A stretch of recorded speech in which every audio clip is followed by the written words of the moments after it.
సంక్రాంతి తర్వాత రోజు వచ్చే పండుగ కనుమ. ఈ రోజున పశువులను ఎందుకు పూజిస్తారు? పైగా ఈ రోజు ఎట్టి పరిస్థితుల్లోనూ ప్రయాణాలు చెయ్యరు ఎందుకు? తదితరాల గురించి ఇప్పుడు తెలుసుకుందాం. సంక్రాంతి వేడుకల్లో ఈ మూడవ రోజును పశువులకు కృతజ్ఞతలు తెలపటానికి కేటాయిస్తారు. కాబట్టి ఇది కనుమ పండుగ. నిజానికి వ్యవసాయంలో తమకు ఎంతో చేదోడు వాదోడుగా ఉన్న పశువులను రైతులు తమ కుటుంబ సభ్యులుగా భావిస్తారు. కాబట్టి ఈ కనుమ పండుగను పశువుల పండుగ అని కూడా సంబోధిస్తుంటారు. ముఖ్యంగా పల్లెటూళ్ళలో ఈ పండుగను ఎంతో ప్రత్యేకంగా ఓ వేడుకలా జరుపుతుంటారు. ఈరోజు పశువులను అందంగా అలంకరించి పూజలు చేస్తారు. కొందరైతే కొమ్ములకు ఇత్తడి తొడుగులు, మూపురాల మీద పట్టుబట్టలు, కాళ్ళకి గజ్జలు, మెడలో పూలదండలు ఇలా చక్కగా అలంకరిస్తారు. పశువులతో పాటు పక్షులను కూడా ఆదరించే సంప్రదాయం ఉంది. అందుకే ధాన్యపు కుంకులను ఇంటి చూర్లకు వేలాడదీస్తారు. వాటి కోసం ఇంటి చుట్టూ చేరిన చిన్న చిన్న పిట్టలు, పక్షుల కిలకిలా రావాలతో ఆ ప్రాంగణమంతా ఆహ్లాదకరంగా ఉంటుంది. పంట చేతికందేందుకు సహాయపడిన వారందరికీ ఈ రోజున కొత్త బట్టలు కూడా పెడతారు.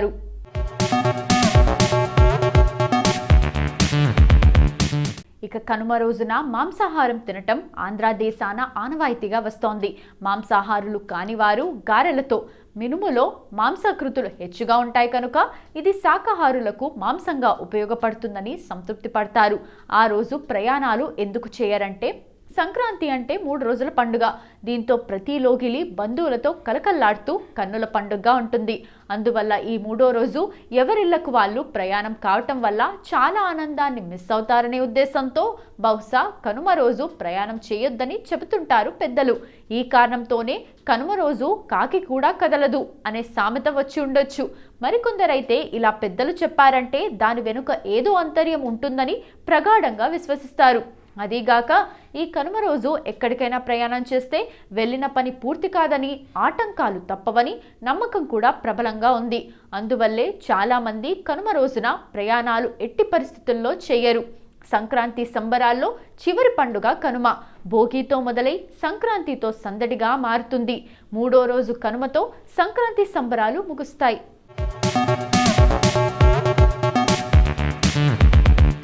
ప్రాంతాన్ని బట్టి కనుమకు ప్రత్యేకత ఉంది.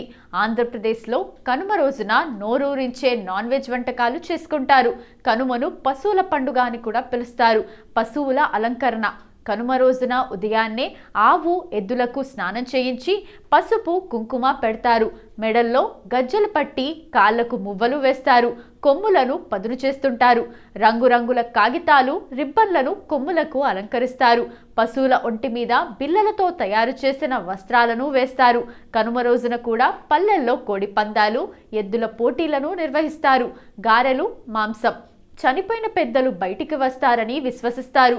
వారిని తలుచుకొని ప్రసాదాలు పెట్టాలనే ఆచారం ఉంది. గారెలు, మాంసం వంటకాలు చేసి పెద్దలకు పెడతారు. పెద్దల కోసం భోజనం తయారు చేసి అందరూ కలిసి తినాలనే నియమం ఉంది. అక్క చెల్లెళ్ళు, అల్లుళ్లతో కలిసి కనుమ పండుగ చేసుకుంటారు. కనుమను ముక్కనుమ అని పిలుస్తారు. ఈ రోజున ముక్క ఆరగించాలనే సాంప్రదాయం ఉంది. ఏపీలో కనుమ రోజున మాంసాహారం తీసుకుంటారు. తెలంగాణ రాష్ట్రంలో కొన్ని చోట్ల సంక్రాంతి రోజున మాంసాహారం తీసుకుంటారు.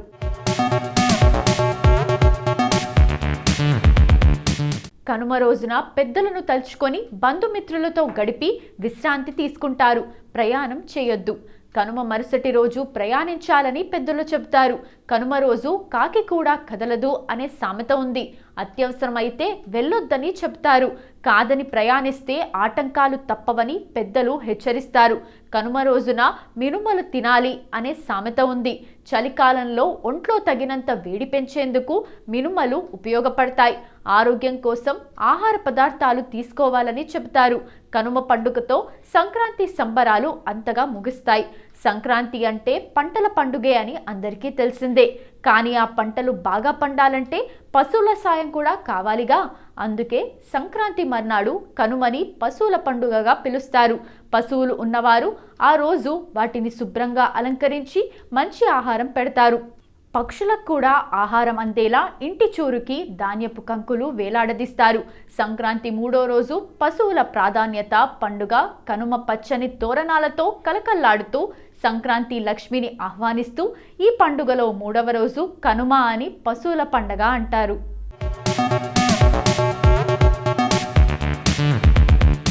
పంట పొలాల నుండి తమ ఇంటికొచ్చిన పంటను భారతీయ హిందూ ధర్మం ప్రకారం ఒక గొప్పనైన సంస్కృతిగా ఆచరిస్తారు.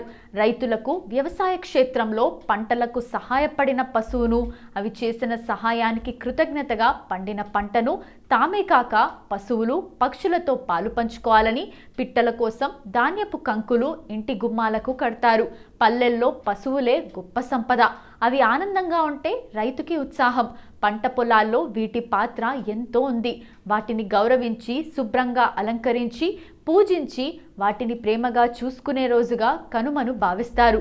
పల్లె ప్రాంతాల్లో కనుమ పండుగను వైభవంగా జరుపుకుంటారు. తమకి సుఖ సంతోషాలను అందించడం కోసం అహర్నిశలు కష్టపడుతూ అవి పోషిస్తున్న పాత్రను రైతులు మర్చిపోరు. తమ జీవనాధారమైన పశువుల పట్ల కృతజ్ఞతగా వాళ్ళు కనుమ రోజున వాటికి విశ్రాంతినిచ్చి పూజిస్తారు. వాటితో తమకి గల అనుబంధాన్ని చాటుకుంటారు. కనుమ రోజున వాళ్ళు పశువులను నదీ తీరాలకు కానీ, చెరువుల దగ్గరకు కానీ తీసుకువెళ్ళి స్నానం చేయిస్తారు. ఆ పశువుల నుదుటన పసుపు, కుంకుమ దిద్ది వాటి మెడలో మువ్వుల పట్టీలు కడతారు. వాటి కొమ్ములకు ప్రత్యేకంగా తయారు చేయబడిన వివిధ రకాల కొప్పులను తగిలిస్తారు.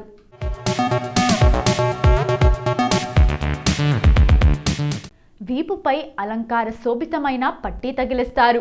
అలంకరణ పూర్తయిన తర్వాత వాటిని పూజించి హారతిని ఇస్తారు. పశువులకు ఇష్టమైన ఆహారాన్ని సమర్పించి వాటిని ఉత్సాహంగా ఊరేగిస్తారు. ఈ పర్వదినాల్లో వారి వారి ఆచార సాంప్రదాయాలను అనుసరించి కార్యక్రమం చేస్తుంటారు. ఇదంతా రైతుల సంగతి. కానీ మిగతా వారు పాటించే ఆచారాలు కూడా చాలా ఉన్నాయి. సంక్రాంతితో ఉత్తరాయణం మొదలవుతుంది. ఈ ఉత్తరాయణంతోనే భూమి తిరిగే దిశ మారుతుంది. దేవతలకు ఉత్తరాయణం పగటి కాలమని, ఇది వారికి చాలా ఇష్టమైన సమయమని చెబుతారు. అందుకే దీన్ని ఉత్తరాయణ పుణ్యకాలం అని పిలుస్తారు. ఈ రోజున చనిపోయిన పెద్దలు బయటికి వస్తారని, వారిని తలుచుకుంటూ ప్రసాదాలు పెట్టాలని ఓ ఆచారం. కనుమ రోజు అటు పెద్దలకు ప్రసాదం పెట్టేందుకు, ఇటు ఇంట్లో వారు కడుపు నిండా తినేందుకు మాంసాహారాన్ని మించి ఏముంటుంది? మాంసం తినని వారికి దాంతో సమానమైన పోషకాలను ఇచ్చేవి మినుములు. అందుకనే గారెలు మాంసంతో ఈరోజు పెద్దలకి ప్రసాదం పెడతారు. అందుకే కనుమ రోజు మినుములు తినాలి అనే సామెత మొదలైంది. మినుములు ఈ చలికాలంలో ఒంట్లో తగినంత వేడిని పెంచేందుకు కూడా ఉపయోగపడతాయి.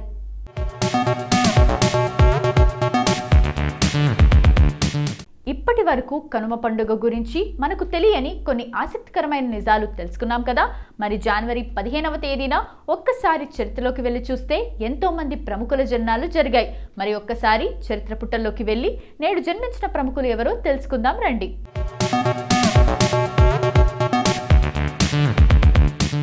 భానుప్రియ అన్న 4 అక్షరాలు ఆ రోజుల్లో ఎందరో కుర్రాళ్లకు నిత్యం జపించే మంత్రం. భానుప్రియ అందాల అభినయం రసిక హృదయాల్లో ఓ ఆకర్షణ యంత్రం. కనులు మూసినా తెరిచినా ఈ విశాలాక్షి రూపాన్ని స్మరిస్తూ సాగిన వారెందరో. అందరికీ ఈనాటికి భానుప్రియ పేరు వినగానే మదిలో మధురమైన బాధ మొదలు కాకమానదు. నటనతోనూ నర్తనంతోనూ తెలుగు వారికి నయనానందం కలిగించిన అభినయ ప్రియ ఆమె. భానుప్రియ అసలు పేరు మంగభాను. స్వస్థలం రాజమండ్రి సమీపంలోని రంగంపేట. అక్కడే భానుప్రియ 1967 జనవరి 15న కన్ను తెరిచింది. భానుప్రియకు కన్నె వయసు రాకముందే ఆమె కన్నవారు చిన్నపట్నం చేరారు. అక్కడే భానుప్రియలోని అభినయంపై అభిలాష చలనచిత్రాల వైపు పరుగు తీసింది. భారతి వాసు తెరకెక్కించిన మెల్లపేసుంగల్లో తొలిసారి తెరపై తలుక్కుమంది భాను అందం. ఈ నల్ల పొన్ను తమిళ జనాన్ని కట్టిపడేసింది. ప్రతిభ ఉన్నవారందరూ ప్రకాశించలేరు. అదృష్టం ఉన్నవారి చెంతకే ప్రతిభావంతులు చేరతారు. ప్రతిభకు పట్టం కడతారు. అప్పటికే మంచు పల్లకి తీసి సితారా రూపకల్పనలో ఉన్నారు దర్శకుడు వంశీ.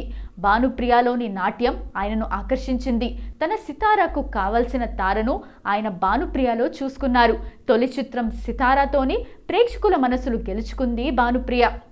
వంశీ చిత్రాల్లో భానుప్రియకు అందం, అభినయం రెండిటికి ప్రాధాన్యమున్న పాత్రలు లభించాయి. ఆ పాత్రలతో జనానికి మరింత చేరువయ్యారామె. నాటి టాప్ స్టార్స్ అందరి సరసన భానుప్రియ అందం చిందేసింది.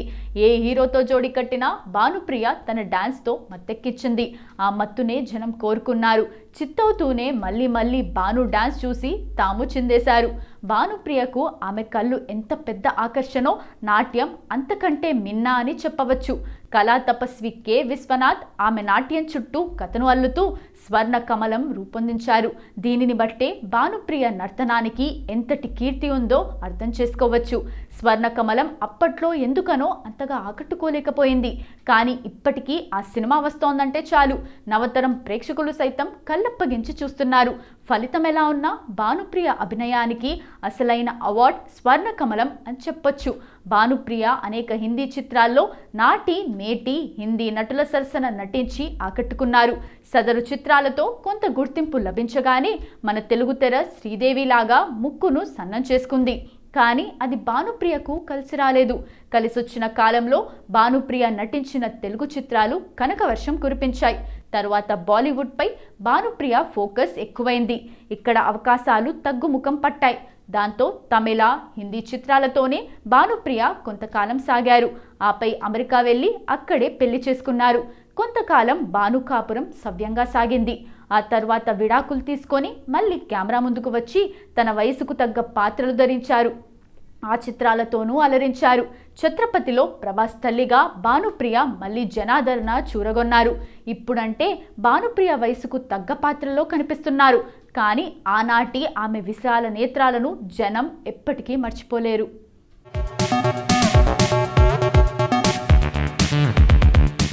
నీల్ నితిన్ ముఖేష్ చంద్ మాథూర్ భారతదేశానికి చెందిన నటుడు, నిర్మాత, రచయిత.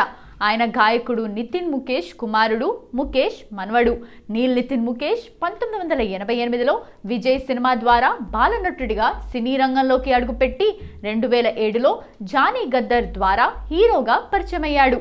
నీల్ మహారాష్ట్రలోని ముంబైలో 1982 జనవరి 15న నీల్ నితిన్ ముఖేష్ చంద్ మాథూర్గా జన్మించాడు. అతని తండ్రి బాలీవుడ్ నేపథ్య గాయకుడు నితిన్ ముఖేష్, ప్రముఖ గాయకుడు ముఖేష్ కుమారుడు. అతని నాన్నమ్మ గుజరాతీ శ్రీమాలి బ్రాహ్మణుడు కాగా అతని తాత ఢిల్లీకి చెందిన మాథూర్ కాయస్థ. అతనికి అమెరికన్ వ్యోమగామి నీల్ ఆర్మ్స్ట్రాంగ్ పేరు మీద లతా మంగేష్కర్ పేరు పెట్టారు. చిన్నతనంలో అతను విజయ్, జేసీ కర్నీ వైసీ బర్నీలో వరుసగా రిషి కపూర్, గోవింద యొక్క చిన్న వయసులో కనిపించాడు. నీల్ ముంబైలోని హెచ్ఆర్ కాలేజ్లో చదువుకున్నాడు. అక్కడ అతను తన తండ్రి ఒత్తిడితో కామర్స్లో బ్యాచిలర్ డిగ్రీతో పట్టభద్రుడయ్యాడు. గాయకుల కుటుంబంలో జన్మించినప్పటికీ అతను నటనలో వృత్తిని కొనసాగించాలని నిర్ణయించుకున్నాడు.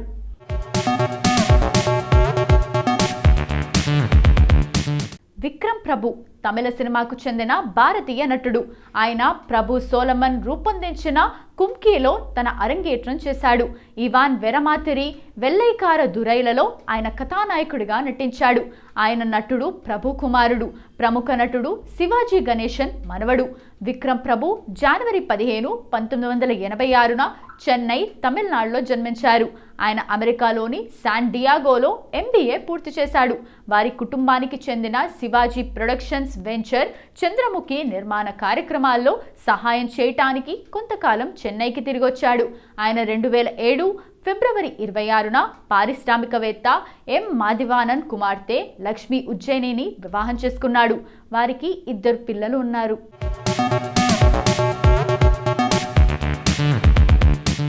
బీఎస్పీ జాతీయ అధ్యక్షురాలు మాయావతి 70వ పుట్టినరోజు జరుపుకుంటున్నారు. ఆ పార్టీ కార్యకర్తలు ఈ రోజును ప్రజా సంక్షేమ దినంగా జరుపుకుంటారు. ఈ కాలంలో జిల్లా స్థాయిలో సెమినార్లు నిర్వహించబడతాయి.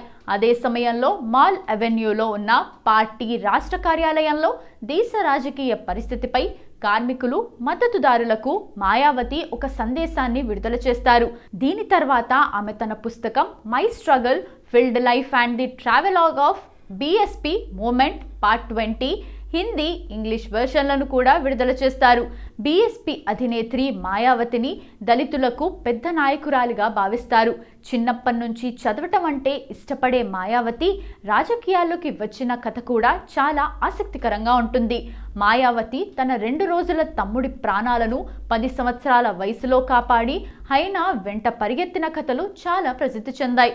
అయితే మాయావతి జీవితానికి సంబంధించిన ఈ కథల గురించి చాలా తక్కువ మందికి మాత్రమే తెలుసు.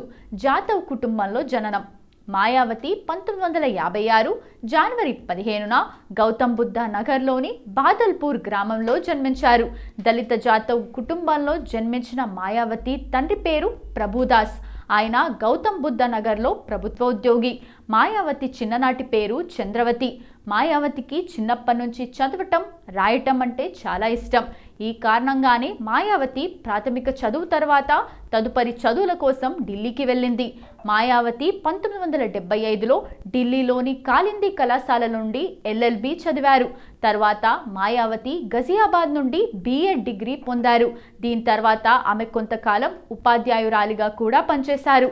మాయావతికి 10 సంవత్సరాల వయసులో ఆమె 2 రోజుల తమ్ముడి ఆరోగ్యం క్షీణించింది. తన సోదరుడికి న్యూమోనియా వచ్చింది. వారి తల్లి ఆసుపత్రికి వెళ్లే స్థితిలో లేదు. దీనిపై మాయావతి స్వయంగా తన సోదరుణ్ణి ఆసుపత్రికి తీసుకెళ్లింది. ఇంటి నుండి దాదాపు 6 కిలోమీటర్ల దూరంలో ఉన్న ఆసుపత్రికి వెళ్లి నా సోదరుడికి చికిత్స చేయించడం ద్వారా అతడి ప్రాణాలను కాపాడింది. మాయావతి గురించి మరొక కథ చాలా ప్రసిద్ధి చెందింది. ప్రాణాలకు తెగించి హైనాను వెంబడించి. ఓసారి మాయావతి సిమ్రౌలీలోని తన తాతగారి ఇంటికి వెళ్ళింది. అమ్మమ్మ ఇంటి దగ్గర కాళీ నది ప్రవహించేది. ఒకసారి మాయావతి తన తాతగారితో కలిసి నది దగ్గర నిలబడి ఉంది.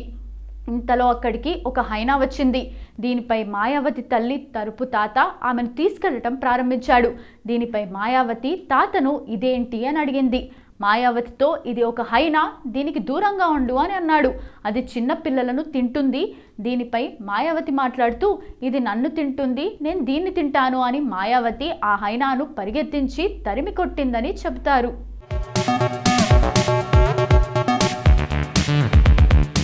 రాహుల్ రామకృష్ణ తెలంగాణ రాష్ట్రానికి చెందిన నటుడు, రచయిత, విలేఖరి. సైన్మా అనే లఘు చిత్రంతో నటుడిగా రంగప్రవేశం చేసి తర్వాత అర్జున్ రెడ్డి సినిమాలో కథానాయకుడి స్నేహితుడి పాత్ర పోషించాడు. జాతీయ పురస్కారం గెలుచుకున్న పెళ్లి చూపులు సినిమాలో 2 పాటలు కూడా రాశాడు. తెలంగాణ రాష్ట్రం సికింద్రాబాద్లో 1991 జనవరి 15న జన్మించాడు. నాటకరంగం మీద ఆసక్తితో కొన్ని నాటకరంగ సంస్థల నిర్మాణ పనులు చూసేవాడు. అలా అతనికి నటనతో పరిచయం కలిగింది.